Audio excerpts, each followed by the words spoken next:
Dermatology को तो सबसे पहले नॉन सीरियस माना जाता है कि तब जाएंगे जब बिल्कुल कुछ परेशानी हो जाए। पहली बात तो ये है कि गोरे होना खूबसूरत होने के बराबर नहीं है। कौन सी सही उम्र है एंटी एजिंग लगाने के लिए? आजकल क्या हो गया है, लोग सही चीज इस्तेमाल कर रहे हैं, गलत वक्त पे इस्तेमाल कर रहे हैं और गलत परसेंटेज इस्तेमाल कर रहे हैं। सबसे जरूरी है जब आप पोल्यूशन से अंदर आए, लिटरली बच्चों से भी रिक्वेस्ट करके बोलती हूँ कि बेटा कुछ मत करो, सिर्फ मुंह धो लो। एक बार लेजर हेयर रिमूवर कराया तो क्या लाइफ टाइम चलेगा? At one sitting 30% of the hair are destroyed permanently. मुल्तानी मिट्टी किसके लिए? मुल्तानी मिट्टी ऑयली स्किन के लिए है। कच्चा दूध किसके लिए है? कच्चा दूध मिलता है, पास्चराइज्ड दूध कच्चा नहीं होता। हर चीज हर आदमी के लिए नहीं है। तो मुद्दा क्या है? मुद्दा ये है कि मैं सबसे अलग, सबसे खूबसूरत और ऐसे कैसे दिखूं कि हर किसी की नज़र मुझ पे जाए और जो भी देखे वो कहे कि वाह क्या बात है। इसके लिए रास्ते कई हैं। रास्ता ब्यूटी पार्लर से होकर जाता है, रास्ता घर में दादी नानी के नुस्खों से भी होकर जाता है और रास्ता डर्मेटोलॉजिस्ट के क्लिनिक से भी होकर जाता है। आज हम कोशिश करेंगे आपके डाउट्स को क्लियर करने की कि कब आपको कौन सा रास्ता चुनना चाहिए, और इन सवालों के जवाब के लिए हमारे साथ हैं leading dermatologist doctor Shahla Agarwal. Doctor Shahla, आपके पास भी जब बहुत लोग आते होंगे तो डर्मेटोलॉजी को तो सबसे पहले नॉन सीरियस माना जाता है कि तब जाएंगे जब बिल्कुल कुछ परेशानी हो जाए, बिना परेशानी के नहीं जाते लोग। नहीं, परेशानी ना हो जाए, जब आपने अपना सत्यानाश कर लिया तब आप डर्मेटोलॉजिस्ट के पास जाते हैं कि अब संभालिए डॉक्टर साहब, ये हमने क्या किया। मतलब जब आपने मुल्तानी मिट्टी लगा ली, आपने कोई तेल लगा लिया, आपने बाहर से लेके कोई फेस पैक, कोई लोशन, कोई क्रीम, ये सब लगाने के बाद आते हैं। पर वो सब गलत नहीं है। हाँ। वो सब गलत नहीं है। जो हमारी एक सभ्यता है जो इतने सालों से चल रहा है, तो ऐसा नहीं है कि वो बिल्कुल रबिश है और वो गलत चल रहा है। दिक्कत ये है कि दिमाग लगा के नहीं लगाते। तो आपको पता होना चाहिए कि आप जो लगा रहे हैं वो किस लिए और कैसे काम कर रहा है। अंधाधुंध आंख बंद करके कि किसी ने बता दिया, आज एक इन्फ्लुएंसर ने एक रेसिपी को वायरल कर दिया तो आप शुरू हो गए। आपकी स्किन कैसी है, आपकी एज क्या है, आप रहते कहाँ हैं, आज वेदर कैसा है, उस सब पे डिपेंड करेगा कि आप होम रेमेडीज भी क्या चूज करें। और ज्यादातर लोग मार यही खाते हैं। बिल्कुल, क्योंकि इन्फ्लुएंसर्स टर्न्ड हेल्थ एक्सपर्ट्स जो हैं वो आपको रील्स में, 1 मिनट की रील में ये बताते हैं कि बस ये लगाइए, 5 दिन में गोरे हो जाइए। यकीन मानिए ऐसा कोई फॉर्मूला नहीं है, अगर है तो प्लीज बता दीजिए। पहली बात तो ये है कि गोरे होना खूबसूरत होने के बराबर नहीं है।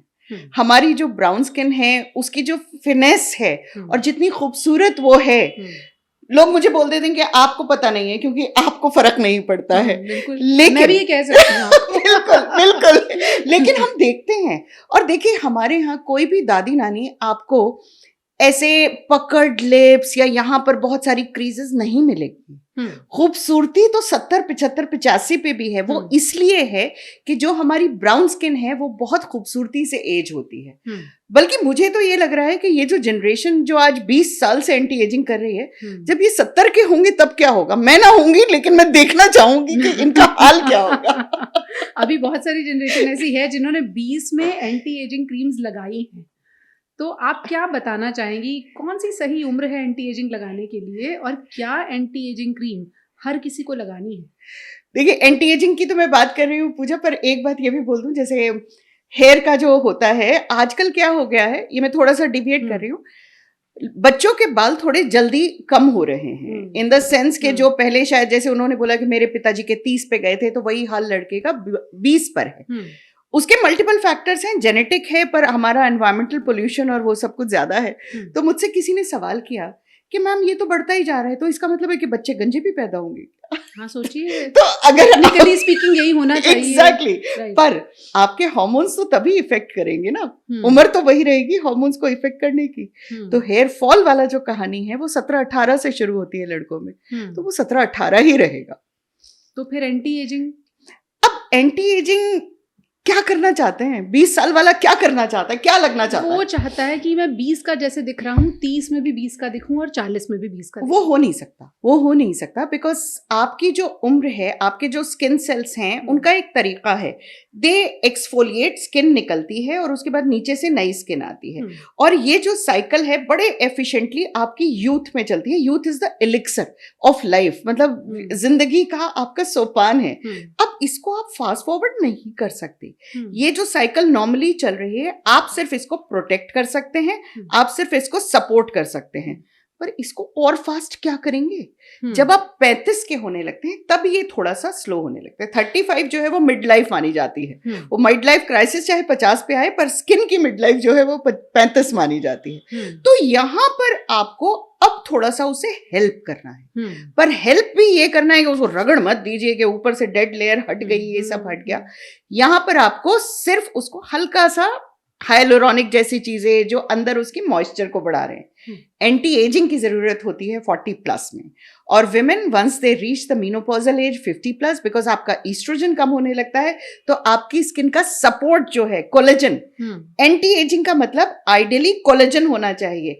देखिए क्या है, आप यूथफुल स्किन को इमेजिन कीजिए, वो एक ब्रिक है, जैसे आइसक्रीम की ब्रिक है, और उसके ऊपर एक सिल्क का कपड़ा पड़ा हुआ है।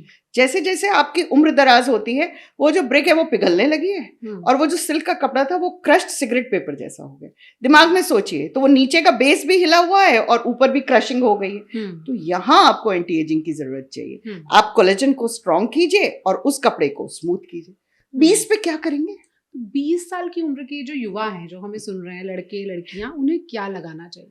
उन्हें सिर्फ, ठीक है, अगर आपके अंदर ग्लो नहीं है, क्योंकि कई बार जो है वो ग्लो चला जाता है बिकॉज ऑफ पोल्यूशन या ज्यादा चीजें इस्तेमाल करने से भी। तो नाइसिनामाइड एक सॉल्ट होता है। देखिए आजकल क्या हो गया है, लोग सही चीज इस्तेमाल कर रहे हैं, गलत वक्त पे इस्तेमाल कर रहे हैं और गलत परसेंटेज इस्तेमाल कर रहे हैं। कोई भी जो सॉल्ट है उसके 2 वेरिएशन होते हैं। एक होता है OTC, ओवर द काउंटर, जो ये सारी कंपनियां जितनी बेच रही हैं। हम ब्यूटी क्रीम्स देखते हैं जी, उसमें भी जो आजकल मतलब जो सिरम्स आ गए हैं, आजकल सिरम का जमाना है, पिछले 10 साल से सिरम का जमाना है, वो है OTC, over the counter. They are allowed only a certain percentage. दूसरे हैं हम जो प्रिस्क्राइब करते हैं, उसमें there is a certain percentage.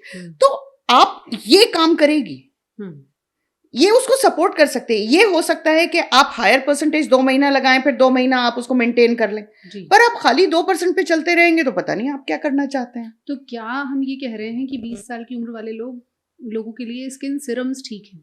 Siram आजकल का जरिया है प्रोडक्ट्स को अंदर पहुंचाने का।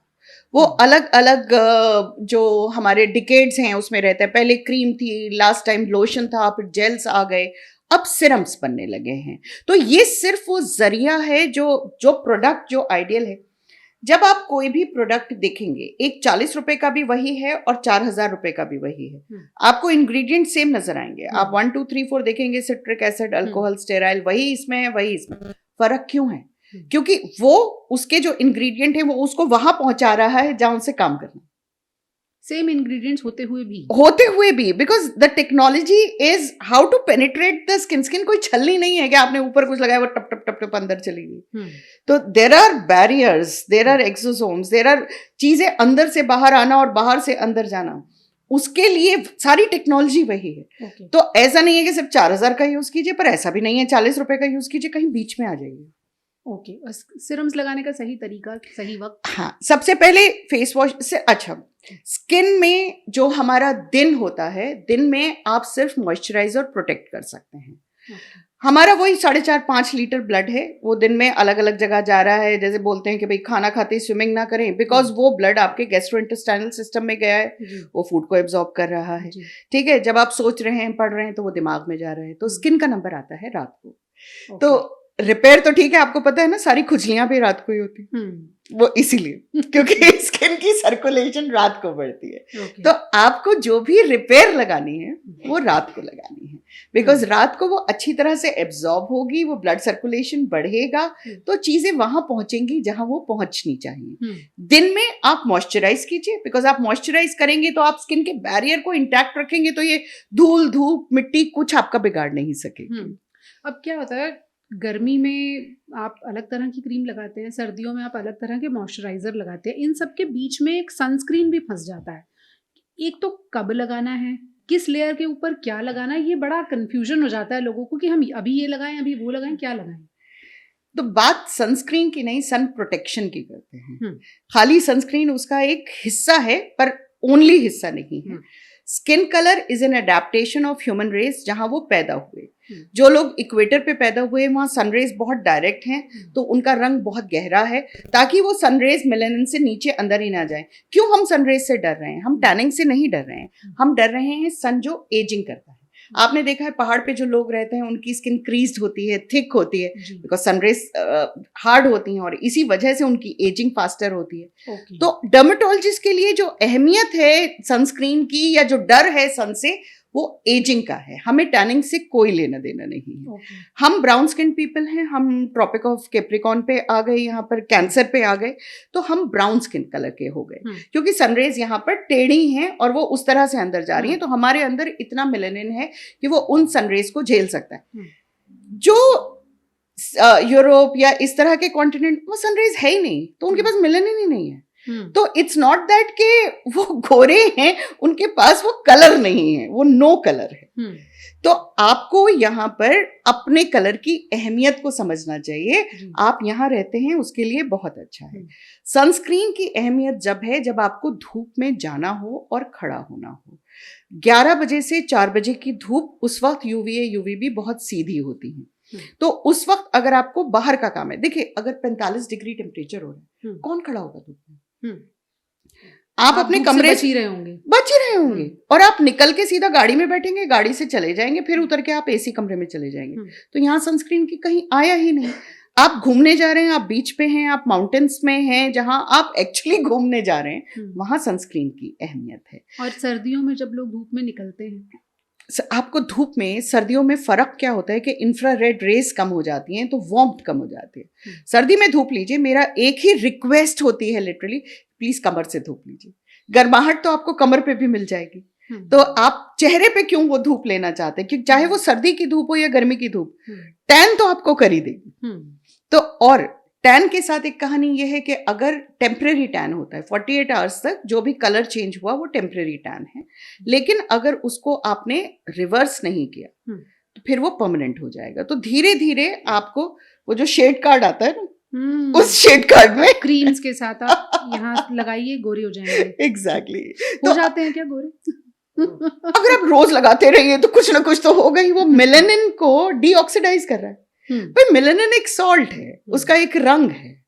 अगर आप उसको डीऑक्सीडाइज कर देंगे तो वो हल्का हो जाएगा, पर अगर उसको हल्का, तो बर्तन कली करने जैसा, बस वही है। तो कली जो है तो फिर उसको चूल्हे पे ही ना चढ़ाए ना तो चमकता रहेगा। चलिए, तो मैं जो समझ पाई हूँ, सनस्क्रीन धूप में लगाएं। जो बच्चों को लगाते हैं कि सुबह लगा के हम सनस्क्रीन भेज रहे हैं, बच्चों को जरूरत होगी 2 बजे जब वो धूप में बस में आ रहे हैं, पर उस वक्त तो सनस्क्रीन काम नहीं करेगी।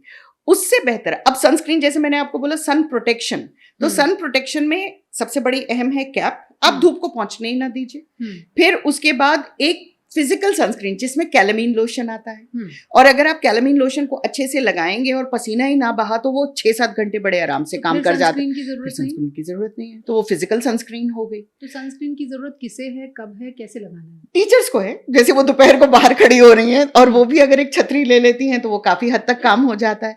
सनस्क्रीन की जरूरत जब है जब आप या तो फोटो सेंसिटिव दवाएं ले रहे हैं, देयर आर सर्टेन मेडिसिन जहां आपकी स्किन बहुत ज्यादा सेंसिटिव हो जाती है, तो वहां आपको सनस्क्रीन मतलब आपको करना ही पड़ेगा। ज्यादातर क्या होता है, डॉक्टर्स जब लिख के देते हैं, जब आप मिलाजमा जो झाइयां हैं उसकी ट्रीटमेंट ले रहे हैं, तो आपको सनस्क्रीन बहुत सख्ती से बोला जाता है कि घर में भी लगाइए, इधर भी कीजिए।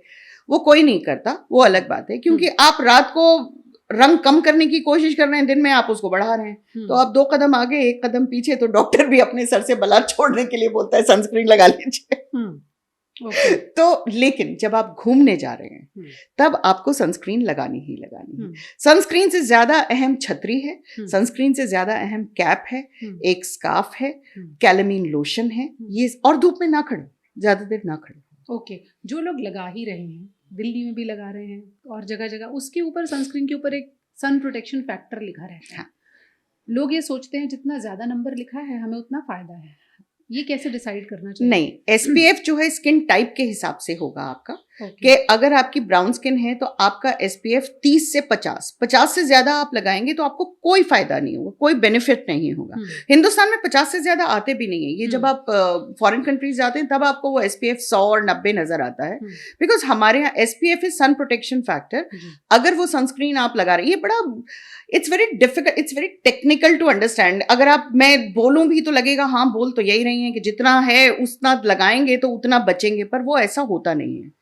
क्योंकि मैंने आपको जैसे बोला कि सनस्क्रीन अगर आप लगाएंगे, sunscreen is an active product, वो स्किन में जाके एक लेयर पे बैठ जाती है और सन रेज को उससे नीचे नहीं जाने देती है, तो आपके जो सेल्स की ब्रेकेज है DNA की वो नहीं होती है। लेकिन ब्लड फ्लो जो है एक एरिया का 2 घंटे में आ रहा है, तो आपने अच्छी से अच्छी, बेहतर से बेहतर 100-90 जो भी लगाई वो 2 घंटे में खत्म हो जाती है। तो जब तक आप रीअप्लाई नहीं कर रहे हैं तब तक आप कुछ भी लगा लें, वो है ही नहीं वहां पर। और इससे नुकसान क्या होता है, जब आपने सनस्क्रीन लगाई तो आपने अपनी स्किन की एक नेचुरल जो प्रोटेक्शन है, जैसे हम ब्राउन स्किन है, ब्राउन स्किन का मतलब है कि जैसे ही हम धूप में जाएंगे वो मेलानिन एक्टिवेट हो जाएगा, वो थोड़ा सा ब्राउन हो जाएगा, हम हल्के से टैन हो जाएंगे और वो धूप की रेज अंदर नहीं जाएंगी। आपने सनस्क्रीन लगा ली, अब वो एक्टिवेशन नहीं हुआ, फिर 2 घंटे बाद एक्टिवेशन भी नहीं हुआ और सनस्क्रीन भी नहीं है, तो इट्स समथिंग लाइक कि अगर आपने एक स्प्रिंग को दीवार पे बिल्कुल कस के लगा दिया और फिर छोड़ दिया, तो फिर आप ज्यादा टैन होंगे और ज्यादा नुकसान होगा। तो जो ये नेचुरल टैनिंग हो रही है धूप में जाने से, इस टैनिंग को फिर रिवर्स कर सकते नहीं कर सकते? देखिए वही बात है, ऑक्सीडाइज हो गया है, मेलानिन जो है वो अगले लेवल का चला गया, उसको हमें अब डीमेलानाइजेशन करना है। 2 ही तरीके हैं, वो हमेशा फिर एक कंट्रोवर्शियल आ जाता है कि भाई इससे तो नुकसान हो सकते हैं, तो मैं इस नुकसान से बहुत परेशान हूँ। नुकसान जब होता है जब आप बिना सोचे समझे काम करते हैं। अगर आप एक नॉर्मल सा ब्लीच लगाते हैं तो जो ऑक्सीडाइज हो गया मेलानिन वो वापस हो जाता है। बच्चों के आप ब्लीच नहीं लगाना चाहते, आप हनी लेमन लगा दीजिए, वो एक नेचुरल ब्लीच है, तो आप नेचुरल चीजें समझ लीजिए। ब्लीच तो लेकिन टेम्परेरी जुगाड़ है, तो टेम्परेरी है, हर 15 दिन में कर लीजिए, तो जितना 15 दिन में आपने टैनिंग की है वो रिवर्स हो जाएगी। तो हम टैनिंग को तो खत्म नहीं करना चाह रहे ना। ब्लीच कर लेना चाहिए, कर लेना चाहिए, बिल्कुल कर लेना चाहिए, हर 15 दिन में कर लेना चाहिए, नहीं तो वो परत की परत बनती चली जाती है। ब्लीच के साथ सिर्फ नुकसान ये है कि वो स्किन पे लग रहा है तो वो स्किन को थोड़ा सा ड्राई कर देता है, इरिटेट भी करता है, ड्राई करता है, इरिटेट ड्राई स्किन को करता है। तो अगर आपकी स्किन ड्राई है या सर्दी है तो पहले एक मॉइस्चराइजर लगाएं, फिर ब्लीच लगाएं और फिर उसके बाद दोबारा मॉइस्चराइजर लगाएं। और दूसरी चीज, ब्लीच हमेशा शाम को करना चाहिए। आप ब्लीच लगा के धूप में निकलेंगे, आपने सारा तो मेलानिन हटा दिया, तो सडनली वो जो मैंने बात कही कि वो स्प्रिंग जो है वो फिर ज्यादा जोर से बाहर आएगा, तो फटाफट ज्यादा टैनिंग होगी। तो ब्लीच से ना, आज भी सुबह जैसे एक पेशेंट आई, प्रॉब्लम थी जिसका इलाज सिर्फ स्टीरॉइड है, और कुछ है ही नहीं। स्टीरॉइड में तो साइड इफेक्ट होते हैं, तो वो उसकी वजह से दूसरी पैथी में चली गई जिसने उसे बढ़ा दिया। तो अब जो काम उनका 3 दिन के स्टीरॉइड से चलता, अब 30 दिन के स्टीरॉइड से चलेगा। ब्लीच को लेकर अक्सर लोगों को डर लगता है कि बहुत केमिकल है, हेवीली लोडेड है, तो इसलिए नहीं लगाना चाहिए। आप उसमें अपनी स्किन के हिसाब से लगाएं, उसमें क्रीम है और एक्टिवेटर है, वो कुछ भी नहीं है, वो सिर्फ ऑक्सीजनेट को डीऑक्सीजनेट कर रहा है। तो और अगर आप एक नॉर्मल स्किन पे लगा रहे हैं, ड्राई स्किन पे नहीं लगा रहे हैं, वो कुछ नहीं करेगा, सिर्फ टैन को रिमूव करेगा। जिनकी स्किन ड्राई है वो पहले मॉइस्चर कम लगाएं, बिल्कुल। और अगर आप एक्टिवेटर कम लगाएंगे तो आपको ज्यादा देर बैठना पड़ेगा। जैसे आपने देखा होगा, लेडीज को तो ज्यादातर पता होता है कि बैक पे जब ब्लीच लगता है तो ज्यादा देर लगता है, फेस पे जब ब्लीच लगता है तो कम देर लगता है। और बैक का ब्लीच फर्क होता है, फेस का ब्लीच फर्क होता है, बिकॉज बैक की स्किन इज थिकर। राइट। तो अकल लगाएं दिखावा पर न जाए, अपनी अकल लगाएं। अब फेशियल पर आते हैं, ब्लीच तक तो पहुंच ही गए हैं। बहुत सारे लोग 2 महीने में, 6 महीने में फेशियल कराते हैं और पार्लर्स अलग अलग तरह के रिकमेंडेशंस देते हैं। फेशियल को लेकर क्या रूल होना चाहिए, कैसे अपना फेशियल चूज करना चाहिए? फेशियल क्लिनिक्स में भी होते हैं और फेशियल पार्लर में भी होते हैं। मैं फेशियल नहीं कराती, मेरे से बैठा नहीं जाता। तो फिर आप करती क्या हैं? पहले यही बता दें। मैं सिर्फ पानी पीती हूँ, स्किन को साफ रखती हूँ, मॉइस्चराइज करती हूँ। और वो ऊपर वाले का करम है कि स्किन थोड़ी नॉर्मल सी अच्छी सी एडवर्टाइजमेंट डिपार्टमेंट टाइप है। ओके, अब जो लोग कराते हैं जिनकी आपकी जैसी स्किन नहीं है, पहले तो वो पानी पिए, जो मुझे समझ में आया। पानी पिए, सफाई रखें, मॉइस्चराइज रखें। तो अगर आप अपने बैरियर को, स्किन के बैरियर को इंटैक्ट रखेंगे, तो फेशियल तो ऊपर से डेड सेल्स हटाने के लिए, फेशियल का क्या होता है कि आपकी क्लीनिंग होती है, आपकी मसाज होती है, फिर एक पैक लगता है। तो जब आपने क्लीनिंग की तो स्क्रब करके डेड सेल हटाए, फिर मसाज की तो ब्लड सर्कुलेशन बढ़ाया, और क्योंकि ब्लड सर्कुलेशन बढ़ा के पोर्स खुल गए, तो अगर पैक नहीं लगाया तो खुले हुए पोर्स पे आप बाहर चले गए तो धूल मिट्टी और अंदर जाएगी, तो बिना पैक के फेशियल पूरा नहीं होता। तो अगर आपकी स्किन नॉर्मल है और क्लीन है, देखिए दो तरह के लोग हैं, एक हु एंजॉय फेशियल, वो जरूर कराएं, हर महीने जाके कराएं, कोई उसमें वो नहीं। लेकिन जो नहीं चाहते वो कोई गुनाह नहीं कर रहे हैं, उनको जब जरूरत लग रही है, कोई शादी है, पार्टी है, जहां थोड़ा सा ग्लो चाहिए, क्योंकि वो डेड सेल की लेयर तो हटती है तो एक बार ग्लो तो आता ही है। अब चाहे वो, अच्छा दूसरा, टीनेजर्स में जैसे हम कहते हैं कि आप फेशियल कतई ना कराइए, क्योंकि स्क्रब कराते ही उनके वो पोर्स इतने खुल जाते हैं कि उनको एक्ने होने लगते हैं, तो आप पील ऑफ मास्क का इस्तेमाल करें। तो जब आप पील ऑफ मास्क लगा के उसको पील ऑफ करेंगे तो जो डेड सेल की लेयर है वो हट गई विदाउट अप्लाइंग अ प्रेशर। तो younger people only peel off mask. 20s a good massage, that's what is needed. 30s you need the scrub and the pack. 40s you need hydration facials, वो जो specialised facials आ जाते हैं जहां हम आ जाते हैं। Okay. तो पार्लर तक का काम 30 तक का चल जाता है आराम से। Okay. जब आपको सुपर फेशियल्स की जरूरत हो जाए, जिसमें हाइड्रेशन फेशियल है, मीजोथेरेपी है, ट्रीटमेंट्स है, वो डर्मेटोलॉजी क्लिनिक्स का काम हो जाता है। तो अब आपको ये समझ में आ गया कि कब आपको क्या करना है, और फेशियल्स कितने समय में रिपीट करना चाहिए, ये भी एक इशू है। देखो मैं तो वही बोल रही हूँ ना कि तुम्हारी मर्जी है। जिन लोगों की ड्राई स्किन है, क्योंकि उनकी ज्यादातर स्किन एक्सफोलिएट जल्दी जल्दी हो रही है, तो once a month is a good time. But people with normal skin and people with oily skin don't need that many facials. Oily skin people need more packs, उनको ऑयल को निकालना है। मैं आपको फेशियल का स्क्रब, मसाज और pack, आपको इनमें से किसकी ज्यादा जरूरत है वो आप डिसाइड कीजिए, और यही डिसीजन वेदर के हिसाब से होता है। सर्दी में facials are more beneficial because the circulation is more needed and you need to remove the dead cell layer. गर्मी में अगर आप सिर्फ एक एलो का पैक भी लगा लेंगे तो वो आपको वो नमी दे देगा, यहाँ पर आपको सर्कुलेशन नहीं चाहिए। आपने एलो का जिक्र कर ही दिया। लोग घर में एलोवेरा प्लांट रखते हैं और उसको, उसमें से ही वो जो फ्लूइड है उसे निकालते हैं। Dry skin, combination skin, oily skin, सभी लोग उसे लगाते हैं। एलोवेरा क्या है और कैसे यूज करना चाहिए? एलो जेल निकलता है उसमें से, और वो बहुत जल्दी ऑक्सीडाइज हो जाता है। ये जो $1 बिलियन इंडस्ट्री चल रही है जिसमें वो एलो की क्रीम बन रही है, एलोवेरा जेल तो नहीं, तो फिर वो एलो का प्लांट ही काम कर लेता। एलो की सबसे खास प्रॉपर्टी है एंटी इन्फ्लेमेटरी। अगर आपकी स्किन जल रही है, जैसे गर्मी में हमारे यहाँ जब शदीद गर्मी हो रही होती है, अगर आप घर आए मुंह धो के और एलो की वो जेल आप अपने चेहरे पे लगा लें, it will Sood the skin. लेकिन अगर आप ये माने कि आपको बड़ी बड़ी रैश हो रही है और जला पड़ा है और उस पे आप एलो लगाएं, वो काम नहीं करेगा। ऑयली स्किन के लिए एलो नहीं होता है, एलो जेल बेस्ड होता है, वो गर्मी के लिए है, सर्दी के लिए नहीं। एक क्रीम, जेल और लोशन का फर्क यही है। Gel is a water based product जो गर्मी में इस्तेमाल होगा, lotion is a thin product जो ऑटम या स्प्रिंग में इस्तेमाल होगा, लेकिन सर्दी में आपको क्रीम की जरूरत है। ओके, इससे ये भी आपने क्लियर किया कि वेदर के हिसाब से आपको अपनी क्रीम्स बदलनी है। स्प्रिंग क्लीनिंग जो होती है और ऑटम क्लीनिंग बहुत जरूरी है। एक जो चीज होती है, बहुत सारे लोग मेरे पास आते हैं कि हम तो कुछ भी इस्तेमाल नहीं करते, मतलब दे आर वेरी प्राउड कि हम कुछ भी इस्तेमाल नहीं करते। जिस दिन स्किन को जरूरत होगी ना, वो चिल्ला चिल्ला के बोलेगी तो आप खुद इस्तेमाल करेंगी। आप अपने आप को खुशकिस्मत समझिए कि अभी तक कुछ इस्तेमाल नहीं करते। और मेल्स के साथ दिक्कत क्या होती है, दिक्कत क्या, फायदा है, इतना एरिया तो शेव हो जाता है, तो रह जाता है सिर्फ ये। तो आप देखिए कि मेल्स के आंखों के पास ज्यादा गड्ढे होते हैं, ज्यादा क्रीजेस होती हैं, क्योंकि वो कुछ भी इस्तेमाल नहीं कर रहे हैं। इसीलिए मेल्स को स्किन केयर की जरूरत कम पड़ती है। मेल्स की स्किन और फीमेल्स की स्किन में फर्क होता है। मेल्स की स्किन इज थिकर, हमारी skin is thinner, and our hormones are different. Estrogen जो है वो स्किन को प्लम्प रखता है। फेमिनिन होने का एक हिस्सा अच्छी स्किन भी है। तो पर मेल्स के साथ दिक्कत ये है कि उनका आउटडोर एक्सपोजर ज्यादा होता है, वो धूप में ज्यादा होते हैं और बिल्कुल कुछ नहीं लगाते हैं, तो जब डैमेज होता है तो बहुत होता है। तो मेल्स को क्या करना चाहिए? मेल्स को कम से कम मॉइस्चराइज तो करना चाहिए, इतना कर ले मेरे लिए कि एक हल्का सा मॉइस्चराइजर वो आप लगा के लिखें। देखिए स्किन जो है वो एक बैरियर है, उसका एक फंक्शन है, वो सिर्फ एक आउटर कवरिंग नहीं है कि आपने बस, आपकी स्किन है वो अंदर के लेयर्स के ऊपर एक खामा है या लिफाफा है, नहीं, उसका अपना एक काम है।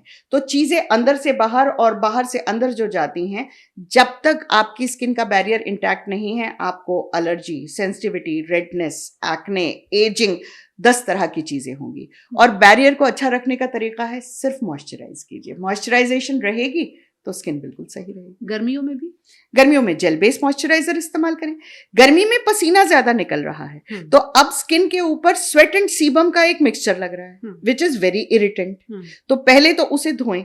अब यहीं पर ही बात आ जाती है फेस वॉश की। गर्मी में फोम वॉश चाहिए, वो जो फोम वॉश है वो आपके इस मिक्सचर को निकाल देगी। अगर आप 5 मिनट रुकेंगे तो वो ऑयल सिक्रीट हो जाता है, ऐसी आफत नहीं है। लेकिन जैसे मेनोपॉजल विमेन हैं या ड्राई स्किन है, वहां पर आपको मॉइस्चराइजर चाहिए, तो गर्मी में फिर आप जेल बेस्ड मॉइस्चराइजर यूज करें। लेकिन मॉइस्चराइजर करें सिर्फ एक ही चीज। ओके, जो इतनी सारी चीजें हैं, एंटी एजिंग क्रीम्स है, मॉइस्चराइजर, आई थिंक उसमें जो आपके लर्निंग से मैं समझ पाई हूँ, moisturiser is the most important thing. Moisturiser आपकी मेकअप में या आपकी ब्यूटी केयर रिजीम में होना जरूरी है। आप उसे मौसम के हिसाब से जरूर चूज कर सकते हैं। फिर मॉनसून में जो है सफाई ज्यादा जरूरी है। और वही बोल रही हूँ ना कि आप थोड़ा सा डैप ड्राई कर लें, यहाँ पर मॉइस्चराइजर ना लगाएं, हल्का सा टैल्कम लगा लें, वो आपके पसीने को एब्जॉर्ब कर ले। लेयर चाहिए स्किन के ऊपर। जब आप बाहर जा रहे हैं, we stay in the cities, there is pollution, there is so many things, वो पार्टिकल्स आपकी स्किन के अंदर ना जाएं, तो उसके लिए एक लेयर चाहिए। तो वो लेयर कुछ भी हो सकता है। जैसे आपने कहा कि रात में स्किन का रेस्टिंग फेज है और रिपेयर फेज भी है, रात का जो स्किन रिजीम है वो क्या होना चाहिए? रात कई बार लोग आलसी हो जाते हैं, तो रिजिम जो है, जब आप बाहर से अंदर आए, सबसे जरूरी है जब आप पोल्यूशन से अंदर आए, पहली चीज आप मुंह धोएंगे। मैं लिटरली बच्चों से भी रिक्वेस्ट करके बोलती हूँ कि बेटा कुछ मत करो, सिर्फ मुंह धो लो। शाम को जब वापस आए मुंह धोइए, हल्का सा मॉइस्चराइजर लगाइए, ये आपका शाम का रूटीन है। रात को जब आप सोने जा रहे हैं, अगर आप दोबारा धोना चाहते हैं धो लीजिए, नहीं तो खाली पानी से धो लीजिए, क्योंकि अब आप अंदर थे, तो अब ऐसा एंटी पोल्यूशन वाली कहानी आपको नहीं चाहिए। उसके बाद उम्र के हिसाब से, अगर आप यंगर पर्सन हैं, 20s में हैं, 20 to 30, सिर्फ एक ब्राइटनिंग सीरम, नाइसिनामाइड जैसा सीरम लगा लीजिए। 30 to 40 हैं, हाइलुरोनिक लगा लीजिए, वो आपके मॉइस्चर को ट्रैप करके रखता है। जब आप 40 प्लस जाते हैं तो एंटी एजिंग का इस्तेमाल कीजिए, जिसमें आजकल जो लेटेस्ट टेक्नोलॉजी है वो ग्रो फैक्टर्स की आ गई है, जो स्किन के कोलेजन को बढ़ाता है। रेटिनॉल थोड़ा डिबेटेबल है, पर आजकल रेटिनॉल का फैशन है, तो रेटिनॉल लगा लीजिए। रेटिनॉल एक ऐसा शब्द है जो हम सबसे ज्यादा डर्मेटोलॉजी में, स्किन केयर में सुन रहे हैं। क्या होते हैं रेटिनॉल्स, उनका क्या रोल है? रेटिनॉल जो विटामिन ए है उसी क्लास के प्रोडक्ट्स हैं। जो लोग एंटी एक्ने के लिए आइसोट्रेटिनोइन खाते हैं या जिन्होंने कभी खाई है, वो जो सेल्स हैं, सेल्स की जो बॉन्ड है उसको ब्रेक करता है, तो सेल्स एक्सफोलिएट होते हैं। तो वो एक्सफोलिएट होते हैं तो वो डेड लेयर ऑफ सेल्स नहीं होती, तो स्किन शाइन करती है। पर स्किन शाइन तो कर रही है, पर एक लेयर भी तो हट गई है। So now you are more prone to get irritated if the weather is severe. तो क्या करना चाहिए? रेटिनॉल लगाएं, ना लगाएं, कौन लगाए कौन नहीं? देखिए हिंदुस्तान में ना ये सब, पहली बात आपको ये समझनी चाहिए कि डर्मेटोलॉजी एलोपैथिक साइंस है, और जो भी ज्ञान आता है वो वेस्ट से आता है। उनकी कंडीशंस बहुत फर्क हैं हमारी कंडीशन से, उनकी स्किन बहुत फर्क है हमारी कंडीशन से। यहाँ तक की जो रिसर्चेस भी आती हैं वो सारी वेस्ट से कोट करते हैं, हम लोग वेस्ट से कोट करते हैं, और अपने हिसाब से उसको शायद कोई देखता भी नहीं है। मैं आपको बता रही थी कि मैं प्रिस्क्रिप्शन देख के बता सकती हूँ कि ये नौसिखिया डॉक्टर है या एक्सपीरियंस डॉक्टर है, क्योंकि आप भुगत चुके हैं कि यही रेटिनॉल अगर आपने 45 डिग्री में दिया, जला देगा स्किन को, और यही रेटिनॉल अगर आपने आज 5 डिग्री में दिया तो स्किन ड्राई होके फटने लगेगी। तो रेटिनॉल, अगर पहली बात 40 plus, please younger people they don't need retinol. वो चमक दमक नहीं, आप नाइसिनामाइड से ले लीजिए, रेटिनॉल तक ना जाइए। एंटी एजिंग में अगर आप यूज कर रहे हैं, आइडियली क्या होना चाहिए, एक दिन रेटिनॉल होना चाहिए, एक दिन हाइलुरोनिक होना चाहिए। ये सब जो आपकी शेड्यूल है ना, एक बार डर्मेटोलॉजिस्ट आपका कोई होना चाहिए जो दवा बेचने को ना निकला हो, जो आपको ज्ञान थोड़ा सा दे दे। आपको पता लग जाएगा कि सर्दी गर्मी बरसात में वो क्या कर रहे हैं। और एक बार अगर आपने समझ लिया तो एक डिकेड तक आपके 40 से 50 तक वो काम करेगा, अब फिर 50 पे चले जाएंगे। तो अब उन लोगों की बात करें जो केमिस्ट से हाइल्यूरोनिक एसिड भी लाए हैं, रेटिनॉल भी लाए हैं, वो क्या करें, उसको कब लगाएं नहीं लगाएं? देखिए मैं जो है I am a practical person, मैं ये नहीं कहती फेंक दीजिए, मैं कहती हूँ ले आइए मेरे पास, मैं फिट कर देती हूँ कि कौन से मौसम में क्या लगेगा। रेटिनॉल रात में लगाने रात में ही लगा, वो बिकॉज वो ब्लड सर्कुलेशन के थ्रू एब्जॉर्ब हो रहे हैं, तो दिन में लगा के उनका कोई फायदा नहीं है, रात को ही लगते हैं। तो खराब कुछ नहीं है, कब और कैसे लगा रहे हैं और वो जानकारी आपको लेनी पड़ेगी। राइट यानी एक बार तो जरूर आप सलाह लें अपने डर्मेटोलॉजिस्ट से कि आपको अपनी स्किन के साथ क्या करना है, क्या लगाना है, क्या नहीं लगाना है। हेयर रिमूवल लोग कराते हैं ताकि स्किन क्लीन दिखे, क्लियर दिखे और बार बार समस्याएं भी ना हो। हेयर रिमूवल के लिए सही एज क्या है? और अब बहुत सारे तरीके भी आ गए हैं, तो किस तरह के तरीके चुने जाते हैं, कैसे चुने जाते हैं? हेयर रिमूवल जब शुरू हुआ था, लेजर की ही बात करते हैं, बाकी तरीके तो हमारे कन्वेंशनल हैं, उसको हम करेंगे। वो प्रॉब्लमेटिक हेयर को रिमूव करने के लिए हुआ था। तो जो हार्मोनल इम्बैलेंस से जो सेकेंडरी सेक्सुअल एरियाज में बाल आने लगते हैं, लड़कियों की चिन पर, जब पीसीओएस आजकल बहुत कॉमन है, तो उसकी वजह से, क्योंकि टेस्टोस्टेरोन थोड़ा सा बढ़ा हुआ है, तो बियर्ड एरिया में थिक बाल आने लगते हैं। उस प्रॉब्लमेटिक हेयर को हटाने के लिए लेजर की इजाद हुई और शुरू हुआ। उसको लोग कॉस्मेटिक एंगल पे ले गए हैं, वो अलग बात है, पर फिर वो रिजल्ट से कभी सेटिस्फाइड नहीं होते, बिकॉज वो काम ही नहीं करेगा। पहली बात, laser is an energy, it is absorb by melanin of the hair, ठीक है, लेकिन वही मेलानिन हम ब्राउन स्किन वालों की स्किन में भी है। तो हम बहुत स्ट्रॉन्ग डोज यूज नहीं कर सकते, क्योंकि वो डोज ऊपर ही ऊपर रह जाएगी और वो स्किन को जला देगी। तो अगर आपका रंग, it's nothing to do with like you know, अगर आप फेयर कलर डार्क हेयर हैं, the laser will work the best, because वो स्किन के में मेलानिन है नहीं, कम है, वो सीधा जाके आपके हेयर में जाएगी और वहां पर हेयर रूट्स को खत्म करेगी। लेकिन अगर आप डार्क कलर और डार्क हेयर हैं, वो स्किन में अंदर ही नहीं जाएगी। तो आपको to choose the patient is very important. जैसे बच्चे आते हैं, ये भी हटा दीजिए, ये भी हटा दीजिए, ये भी, कुछ नहीं होता, उससे आप डिससेटिस्फाइड रहते हैं। दूसरी जो चीज मैंने आजकल देखी है, life long packages hair removal के मिल रहे हैं, लेजर के। तो अगर लाइफ लॉन्ग लेजर ही करानी थी तो थ्रेडिंग वैक्सिंग करा लीजिए, क्यों लाखों रुपए खर्च कर रहे हैं? मतलब I was about to ask you, एक बार लेजर हेयर रिमूवर कराया तो क्या लाइफ टाइम चलेगा या फिर ये पैकेजेस में जाना पड़ेगा? At one sitting, 30% of the hair are destroyed permanently. Okay. Because only the hair which are in the growing phase, जहां पर active cell division हो रही है, वो एनर्जी को एब्जॉर्ब करेंगे और उनकी डिविजन खत्म होगी। लेकिन 30% गए मतलब 70% वापस आए, फिर उस 70% के 30% गए, ठीक है, फिर उसके 30% गए, तो 3 सिटिंग में आपको 88.88% मिल जाएगा। वो पर्सन टू पर्सन, जैसे मैंने आपको बोला, स्किन कलर के ऊपर बहुत फर्क पड़ता है, आपके हार्मोनल स्टेटस पे बहुत फर्क पड़ता है। तो ये वो काम नहीं है कि आप किसी पार्लर में जिसने लिख रखा है लेजर रिमूवल और फलाना ढिमकाना आप करें और वो पैकेज में है। मतलब मुझे लगता है कि जिंदगी भर की वैक्सिंग थ्रेडिंग भी करा लेंगे तो भी उतना वो नहीं होगा। तो एक मेंटालिटी ये है कि सस्ता है तो बेहतर है, इसलिए लोग वहां चले जाते हैं। उनको लगता है डर्मेटोलॉजिस्ट पे जाना महंगा पड़ेगा, लोग सस्ते पे चले जाते हैं। क्रीम्स लोग ऐसे चुनते हैं कि महंगी है तो बेहतर है। वही बोल रही हूँ कि वो महंगी है तो वो शॉर्ट काम करेगी, वो बिल्कुल, वो कतई सच नहीं है। मिड रेंज में रहना चाहिए हमेशा। और अगर आप खरीद सकते हैं तो खरीदिए, मतलब उसमें तो अपने लिए तो लगाइए। ओके, बिल्कुल।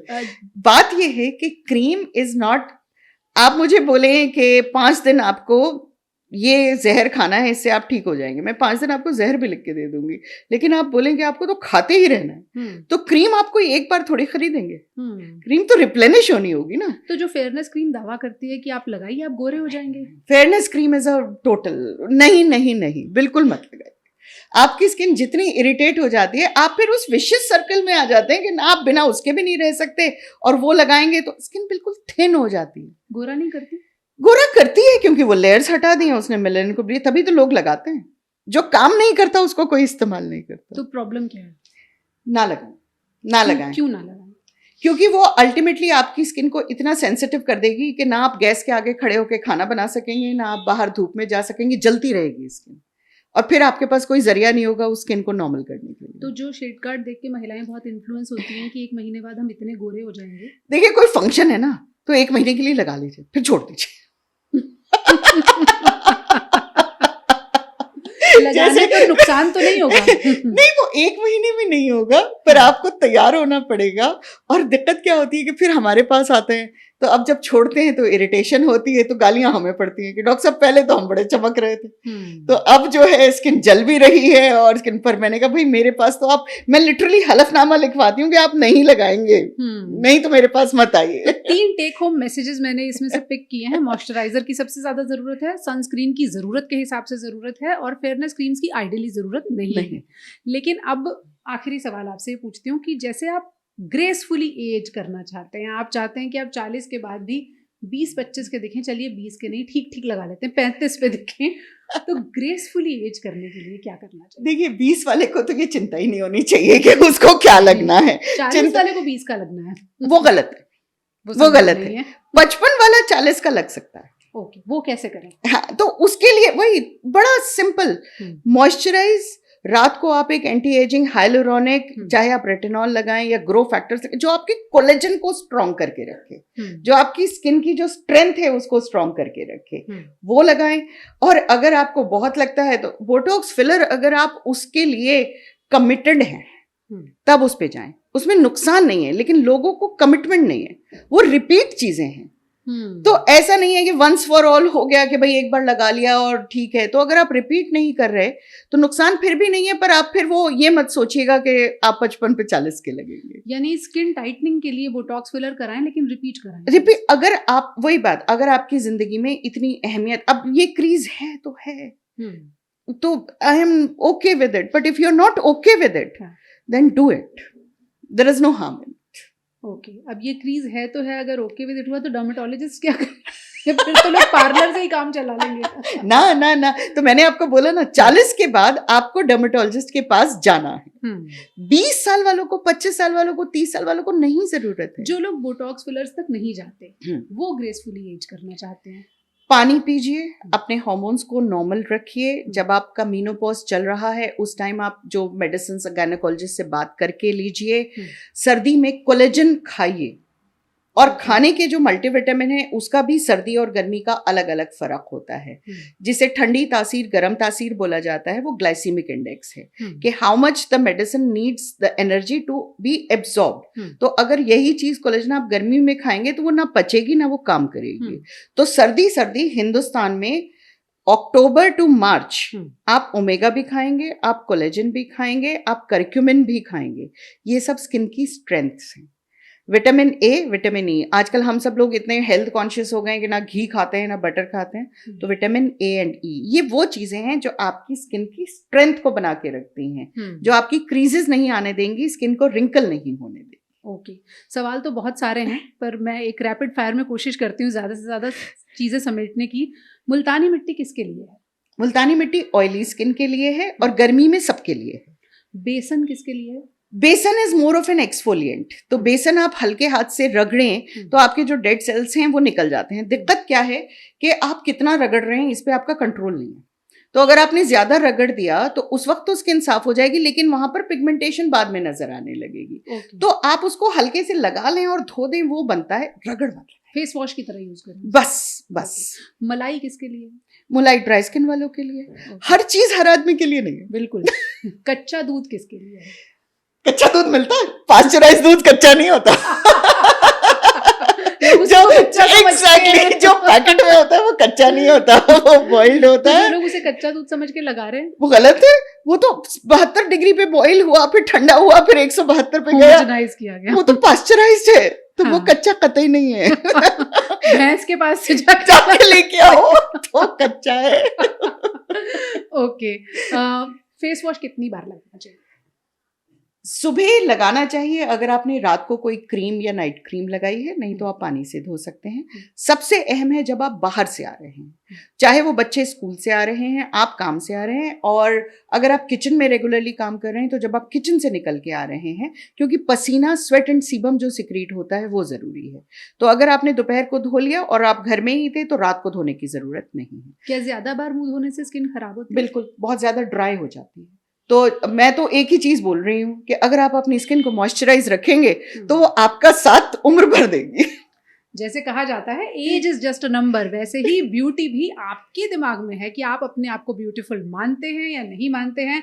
आप अपने आप को खूबसूरत मानते हैं तो दुनिया की नज़र में आप खूबसूरत हैं। फिर भी अगर आपको मदद की ज़रूरत है तो कमेंट सेक्शन में अपने सवाल छोड़िएगा, हम एक्सपर्ट्स के ज़रिए उनके जवाब आपको देने की कोशिश करेंगे। Thank you so much. हमने कोशिश की है मुल्तानी मिट्टी से लेज़र तक लोगों को जवाब देने की। जी देखिए, हम दोनों एक दूसरे को 24-25 साल से जानते हैं एंड हमारी एज मत पूछिएगा। Exactly, you have to be comfortable in your own skin. बिल्कुल। Thank you so much.